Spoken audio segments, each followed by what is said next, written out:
ये सियासत है साहब, यहां सिर्फ मौका परस्तों को ही मौका मिलता है। सियासत की इस जमीन में जनता को सिर्फ और सिर्फ धोखा मिलता है।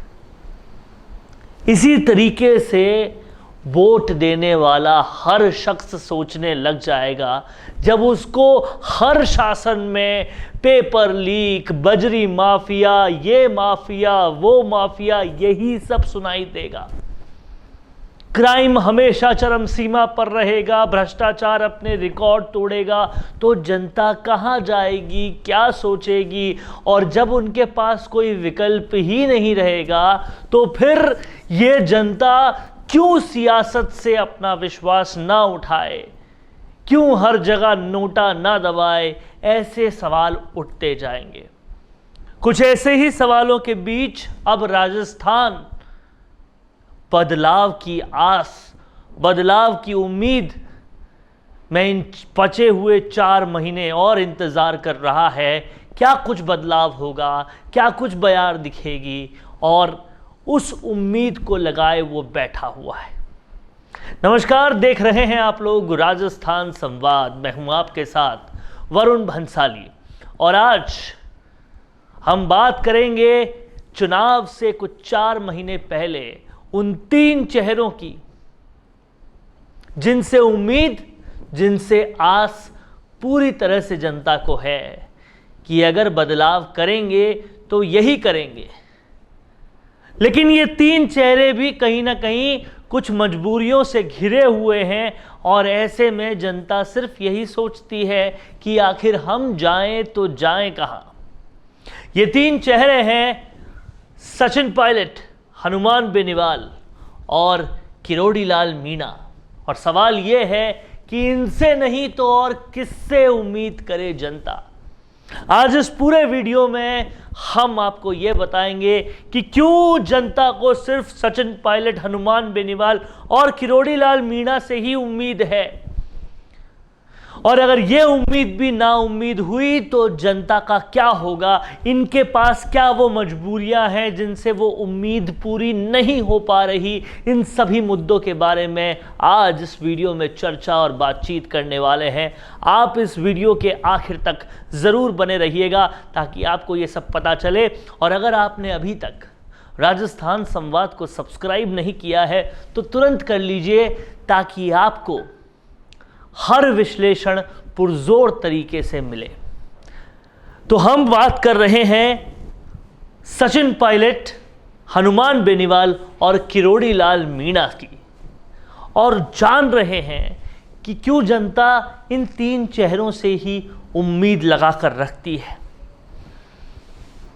राजस्थान जब से यहां पर राजनीति शुरू हुई है, या अगर पिछले कुछ 15 साल देख लिए जाएं, 20 साल देख लिए जाएं, तो सरकार किसी की भी हो, भ्रष्टाचार अपनी चरम पर पहुंचता ही पहुंचता है। बजरी माफिया पनपते ही पनपते हैं, खान घोटाले होते ही होते हैं, ट्रांसफर में घोटाले होते ही होते हैं, क्राइम अपनी चरम सीमा को पार करता ही करता है। ऐसे में अब पाप का घड़ा भर चुका है, या यूं कहें अब जनता के सब्र का बांध टूट रहा है। इंतजार जिस बदलाव का वो कर रही थी वो उन्हें आता हुआ तो दिख रहा है, लेकिन धुंधलेपन में।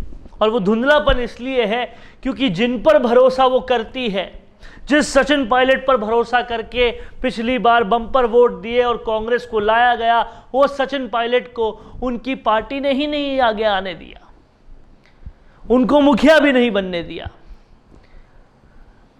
जिसका कहीं ना कहीं रिजल्ट ये रहा कि जो वादे किए थे वो कुछ भी पूरे नहीं हुए। किसानों के साथ कहीं ना कहीं धोखा हो गया, बेरोजगारों के साथ बहुत बुरा हो गया, और हाँ, घोषणाएं बहुत हुई, बहुत सारी योजनाएं आई, लेकिन जो वादे किए थे, जो बड़े तबके को कहीं ना कहीं आराम देने का वादा किया था, किसानों के पूर्ण कर्ज माफ़ का वादा किया था, वादा किया था क्राइम फ्री स्टेट का, वादा किया था बेरोज़गारी कम करने का, वो वादे कहीं पर भी पूरे नहीं हो पाए। घोषणाएं जो हुई वो कुछ आखिरी के 6 महीनों में हुई और हमेशा की तरह बात यही आई कि रेवड़ियां बांट दी, लेकिन क्या रेवड़ियों से कुछ फ़र्क पड़ता है, ये समझने वाली बात है। जिस पे भरोसा था उनको आपने आगे नहीं आने दिया, अपनी पार्टी के शख्स को जिसने काम किया उनको आगे नहीं आने दिया।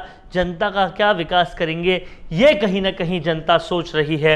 हनुमान बेनीवाल से बहुत उम्मीदें हैं क्योंकि खरा बोलते हैं, लड़ लेते हैं जनता की बात के लिए और जनता के मुद्दों के लिए।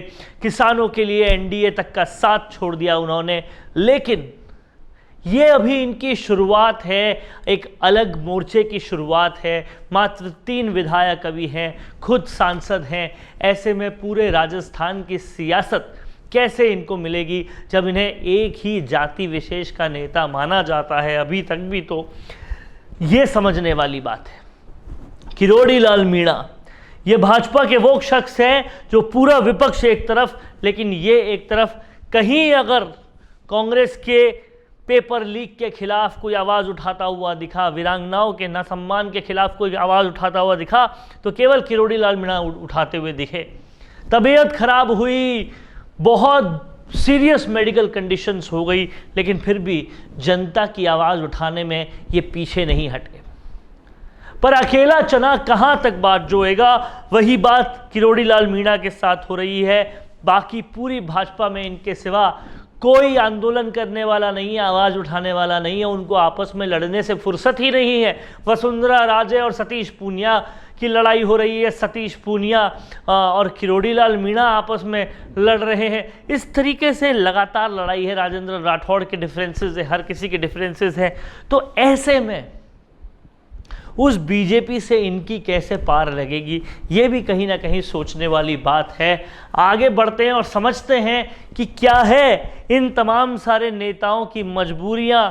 अगर बात करें सचिन पायलट की, तो सचिन ने जो मुद्दे उठाए उन मुद्दों पे उनकी पार्टी ही नहीं उनकी सुन रही। पार्टी के खिलाफ अनशन करना पड़ रहा है, पार्टी के खिलाफ रैली निकालनी पड़ रही है, लेकिन फिर भी पार्टी नहीं सुन रही। अब ऐसे में जो कार्यकर्ता उनको फॉलो करते हैं वो करें तो क्या करें, जाएं तो जाएं कहाँ।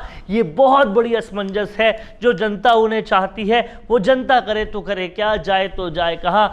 ये बहुत बड़ी सिचुएशन है और कहीं ना कहीं इलेक्शन से 4 महीने पहले बहुत ही असमंजस, बहुत ही कंफ्यूजन और बहुत ही बुरी स्थिति में कांग्रेस और सचिन पायलट के कार्यकर्ता भी पहुंच गए हैं और कहीं ना कहीं जनता की भी मनोस्थिति पहुंच गई है वैसे, क्योंकि जो काम करने वाले हैं उन्हें काम करने दिया नहीं जा रहा। इसके बाद बात करते हैं हनुमान बेनीवाल की। हनुमान ने बात तो हमेशा खरी की, डंके की चोट पर किसानों के लिए लड़े, डंके की चोट पर टोल हटवाने की बात की, टोल माफियाओं के खिलाफ बात की, बजरी माफियाओं के खिलाफ। अगर कोई सबसे बड़ी आवाज़, सबसे सशक्त आवाज़ है तो वो हनुमान बेनीवाल की है। लेकिन उस आवाज़ को सशक्त कैसे करें जब वो नागौर और उसके आसपास के इलाकों से आगे बढ़ते हुए नहीं दिखाई दे रहे, वो एक जाति विशेष के नेता बन के रह जाते हैं। ऐसे में उन्हें शक्ति कैसे दी जाए। हालांकि वो कोशिश कर रहे हैं आम आदमी पार्टी के साथ आने की और तमाम सारी और कोशिशें कर रहे हैं, लेकिन ये कोशिशें कितनी कामयाब होती है, क्या वो बीजेपी कांग्रेस के पूरी तरह से लड़ने में सक्षम हो पाते हैं, ये भविष्य के गर्व का सवाल है। लेकिन कहीं ना कहीं मजबूरी इनके साथ भी है। इनका कोरम बहुत छोटा है, उस छोटे कोरम से सरकार बनना काफ़ी मुश्किल है। अब बात करते हैं किरोड़ी लाल मीणा की।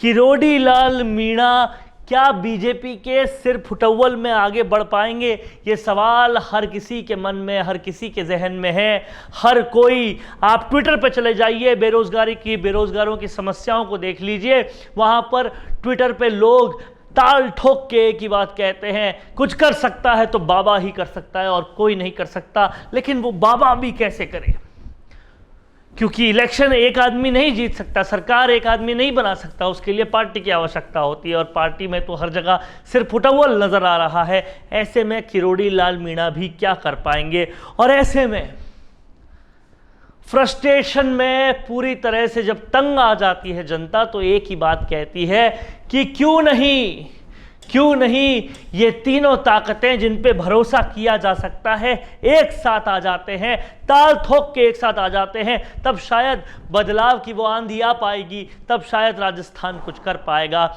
और ये ख्वाब मात्र 4 महीनों में जनता का पूरा होता है या नहीं, ये वाकई देखने वाली बात होगी। लेकिन अगर ऐसा होता है तो कहीं ना कहीं जनता को एक बदलाव की उम्मीद नज़र आएगी और शायद राजस्थान में वो जो तय ढर्रा है भ्रष्टाचार का, क्राइम का, तय ढर्रा है ट्रांसफरों का, तय ढर्रा है बहुत सारे माफियाओं का, वो बदलेगा। कहीं ना कहीं विकास होगा, राजस्थान की जनता भी मुस्कुराएगी, सियासत के नाम से भरोसा कर पाएगी, विश्वास हो पाएगा नेताओं पे, विश्वास हो पाएगा राजनीति पे। नहीं तो कहीं ना कहीं ये विश्वास इतना तेज़ी से खोता जा रहा है कि कहीं वोट देने वाले दिन जनता घर से निकलने से भी मना ना कर दे। देख रहे हैं आप लोग राजस्थान संवाद। कैसा लगा ये वीडियो हमें कमेंट करके बताइए। अगर अच्छा लगा है तो इसे ज़्यादा से ज़्यादा शेयर कीजिए। नमस्कार।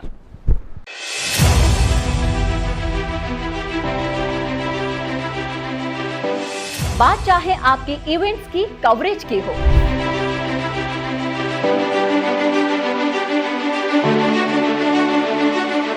या फिर हो आपके राजनीतिक कार्यक्रमों के कवरेज की,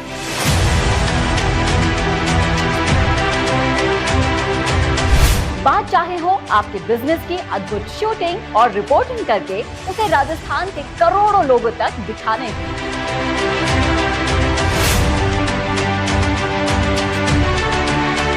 या फिर हो इंटरव्यूज के जरिए आपको राजस्थान भर में दिखाने की,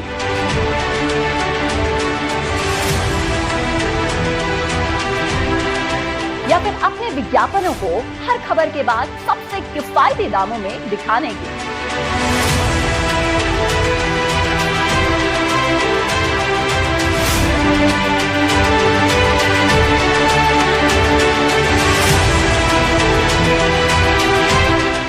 अब इन सब के लिए राजस्थान का आपका अपना डिजिटल मंच है राजस्थान संवाद। जब सब देखते हैं डिजिटल पर तो कवरेज से लेकर विज्ञापन और कहीं क्यों। कॉन्टैक्ट कीजिए 9549700549 पर। किफायती काम, असरदार अंजाम, सिर्फ राजस्थान संवाद का याद रखिए नाम।